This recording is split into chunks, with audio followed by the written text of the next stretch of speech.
예, 주택실장님하고 윤명규 사장 직무대행께 질의드리겠습니다. 지금 오늘 많은 의원들께서 전세 사기 문제 얘기를 하고 계신데, 저는 이게 지금 사기 피해를 당한 억울한 임차인, 그리고 사기와는 전혀 관계없는 선량한 임대인, 그리고 지금 집을 사야 되는데 집값이 폭등해가지고 속 터지는 세금 내는 일반 국민, 모두가 분통 터지는 지금 이 전세 시장, 이게 잘못된 제도 때문입니다. 이 제도를 고쳐야 되는데, 근본적인 제도 개선을 해야 되는데, 자꾸 지금 그 제도에 대한 개선 얘기를 하지 않고, 마치 이거는 제도는 그대로 놔두고 뭔가 자꾸 뭘 해야 되는 것처럼 얘기가 되고 있어서 답답합니다. 그리고 허그도 지금 이 문제에서 자유로울 수 없어요. 굉장한 제가 보기엔 모럴 해저드가 있어요. 그런데 제가 좀 짚어보겠습니다. 전세는 기본적으로 이게 사금융이에요. 임차인이 임대인에게 돈을 빌려주는 겁니다. 사실은 무이자로. 그 대신에 임대인은 임차인에게 집을 제공하는 거죠. 은행에서 주택담보대출을 받으려면 굉장히 어려워요. 심사 받아야 되지, 이자 내야 되지, 그 다음에 집을 담보로 내놔야 됩니다. 근저당으로. 그 다음에 지금 보시다시피 규제지역에서는 40%밖에 대출도 안 해줘요. 그나마 이게 아파트 기준입니다. 비아파트는 거의 대출 못 받습니다. 금융기관이 리스크 관리해요. 전세는 어떻습니까? 무이자입니다. 담보 제공 안 내놓습니다. 그 다음에 다시 앞에 거의 90%, 지금 제도 개선돼서 90%인데 개선되기 전에는 100%, 심지어는 시가의 100% 이상을 전세를 하는 거예요. 임차인이 모든 리스크를 집니다. 임대인은 아무 리스크가 없어요. 그 리스크는 일부 보증보험에 가입한 경우에 하나입니다만 국가가 집니다. 상상할 수 없는 고위험 무담보 대출이에요. 일반 금융 상식에 전혀 맞지 않아요. 다음이요. 근데 대출을 해줄 뿐만 아니라 이제 보증까지 해줍니다. 돈 받은 사람은 따로 있는데 돈을 국가가 갚아주겠다고 하고 있어요. 제도를 그렇게 만든 거예요. 그러다 보니까 은행이 담보대출은 관리하는데 전세보증은 국민이 그 리스크를 감당하는 겁니다. 사고가 생기겠어요? 안 생기겠어요? 사고가 날 수밖에 없는 지금 제도를 만들어 놓은 거예요. 다음. 제가 이거 할 얘기가 많은데 시간이 없어서, 대출은 그러면 이게 서민을 위한 제도라고 만들었는데 실제 누가 혜택을 보느냐? 65.2%가 고소득자가 받아갑니다. 소득 하위 30% 이하인 저소득층은 7.6%밖에 전세대출 혜택을 못 보고 있어요. 결국 고소득층이 갭 투자 수단으로 활용하고 있는 거예요. 이 대출 제도도. 다음. 엊그제 한국은행 국정감사에서도 우리 당의 박민규 의원이 질의를 했습니다. 지금 현재 이것 때문에 많은 고통이 발생하고 있는데 이 잘못된 제도 한 번은 끊어야 된다 이제. 한국은행 총재도 거기에 동의하고 있습니다. 다음. 지금 허그가 그동안 이거 대입연제로 국민 혈세로 메꾼 돈이 11조 3천억이 넘습니다. 이 중 회수된 거 30%에 불과합니다.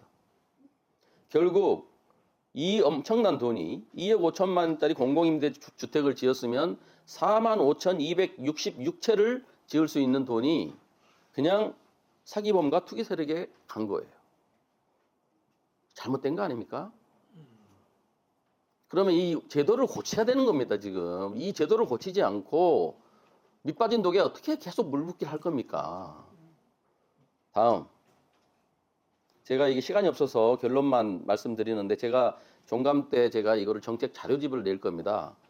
꼼꼼하게 좀 읽어봐 주시고, 결국 이 전세대출과 전세금 반환보증제도는 서민을 위한 제도가 아닙니다. 명분만 이렇게 만들었지 미분양 대책이었고, 이 잘못된 제도로 인하여 주택시장 왜곡, 주택가격 폭등, 수많은 전세 사기 피해자 양산. 지금 실제로 이 전세시장에서 전세 반환 보증금 드는 비율이 20%가 안 돼요. 대부분의 선량한 임대인들은 이 제도와 관계없이 전세제도가 예전부터 해오던 대로 유지되고 있어요. 그런데 정부가 제도를 잘못 만들어 가지고 주로 비아파트가 이런 문제가 되고 있는데 과거에는 전세가율이 50%도 안 되던 거를 지금 90% 100%로 만들어 놓고 결국 서민들에게 고통만 준 거예요. 이게 서민을 위한 제도가 아니라. 그래서 이제는 이 제도를 고치고 패러다임 자체를 바꿔야 됩니다. 진정 서민을 위한 지원을 해야죠. 그러려면 이 수많은 문제를 양산시키고 있는 이 제도를 유지할 게 아니라 이 피 같은 11조가 넘는 이런 돈, 또 다른 돈도 많아요. 제가 이것만 지금 했지만 그런 돈으로 전세 대출이 월세 대출과 뭐가 다릅니까? 그리고 전세와 월세가 그 약간의 차이가 있지만 그 차익만큼을 국가가 차라리 보전을 해주든지 이런 게 진정한 서민 지원이지. 지금 LH가 하고 있는 정책, 지금 허그가 하고 있는 정책, 수많은 지금 연관된 제도가 있어요. 왜 국가는 이 잘못된 제도를 계속 확대 재생산을 합니까? 이 정도로 오늘 하겠는데 제가 정책 자료집을 만들었으니까 잘 읽어보시고 이제는 정말 정책의 패러다임을 바꿀 때가 됐다. 이 제도를 고치지 않고는 문제가 해결되지 않아요. 아까 많은 의원님들이 여러 가지 말씀을 주셨는데 근본적으로 제도를 고쳐야 됩니다. 그리고 허그도 내 돈 같으면 그렇게 했겠어요? 정부가 하란다고 100% 보증해주고 내 돈 아니니까 막 보증해주고 대신 갚아주고 굉장히 허그도 책임의식을 느끼셔야 됩니다.